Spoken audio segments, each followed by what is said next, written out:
நுங்கம்பாக்கத்தில் உள்ள அரசு ஆண்கள் மேல்நிலைப் பள்ளியில் பலத்த பாதுகாப்புடன் வாக்குப்பதிவு இயந்திரங்களை வைக்கும் பணி நடைபெற்று வருகிறது. கூடுதல் விவரங்களோடு இணைக்கிறார் செய்தியாளர் செந்தில் ராஜா. விவரங்கள்.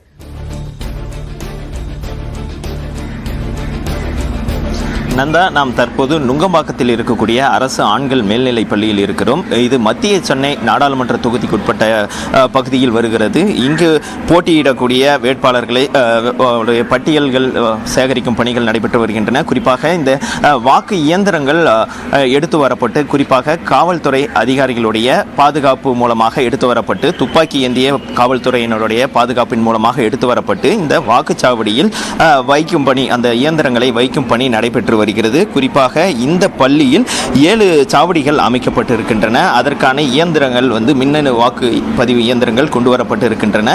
இங்கு அந்த தேர்தல் நடத்தக்கூடிய இந்த மையத்திற்கான அதிகாரி இருக்கிறார். அவரிடம் இங்கு நடைபெறக்கூடிய அந்த பணிகள் குறித்து கேட்போம். சார், இப்போ நீங்கள் இங்கே இயந்திரங்கள் கொண்டு வரப்பட்டிருக்கு. இங்கே உங்களுடைய பணிகள் என்ன நடந்துகிட்டு இருக்கு? அடுத்த கட்டமாக என்னென்ன பண்ண போகிறீங்க? இப்போ சார், இப்போ நாங்கள் என்ன பண்ணுறோன்னாக்கா, control unit, VVPAT and ballot unit, இது 3 செட் பண்ணணும். ஃபஸ்ட்டு செட் பண்ணிவிட்டு எங்களுக்கு கொடுத்துருக்க மெட்டீரியல்ஸாக நான் PO1, PO2, PO3 3 பேருக்குமே டிஸ்ட்ரிபியூஷன் பண்ணணும். அவங்களுக்கு ரெஸ்பெக்டிவ் ஒர்க் பண்ணுறதுக்கான எல்லா விஷயங்களும் நான் கொடுத்து செட்டில் பண்ணணும். அதுக்கப்புறம் ராத்திரிக்குள்ளே நாங்கள் we must be ready for the next day morning by around 6 o'clock mock poll பண்ணுறதுக்கான வேலையை நம்ம ரெடி பண்ணணும்.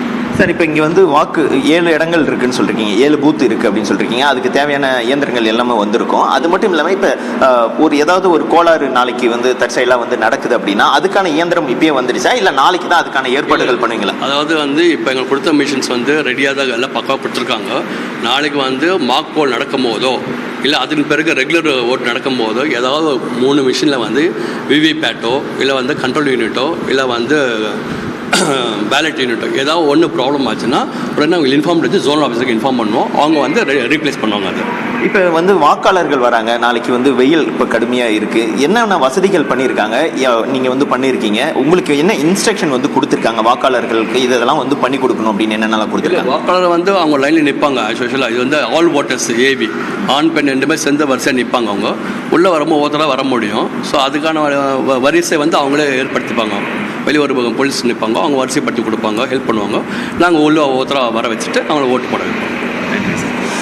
நந்தா, நீங்கள் இப்போ கேட்டிருப்பீங்க இங்கே இருக்கக்கூடிய அந்த வசதிகள் குறித்து அவங்க சொல்லியிருந்தாங்க. இயந்திரங்கள் இப்போ கொண்டு வரப்பட்டிருந்தாலும் அங்கே இயந்திரங்கள் வைக்கப்பட்டு நாளை காலை அந்த சம்மந்தப்பட்ட இங்கே இந்த தொகுதியில் மத்திய சென்னை நாடாளுமன்ற தொகுதியில் 32 வாக்காளர்கள் வேட்பாளர்கள் போட்டியிடுறாங்க. அவங்க முன்னிலையில் அவங்களுடைய அந்த ஏஜென்ட்கள் முன்னிலையில் இந்த பணிகள் நடைபெறும். அந்த இயந்திரங்களில் அந்த எந்த இடத்துல யார் எந்த நம்பரில் எந்த வேட்பாளர் போட்டியிட போகிறார், அவருக்கு எங்கே ஓட்டு போடணும் என்ற அந்த பணிகள் எல்லாம் நடைபெறும் என்று அதிகாரி தெரிவித்திருக்கிறார். நந்தா,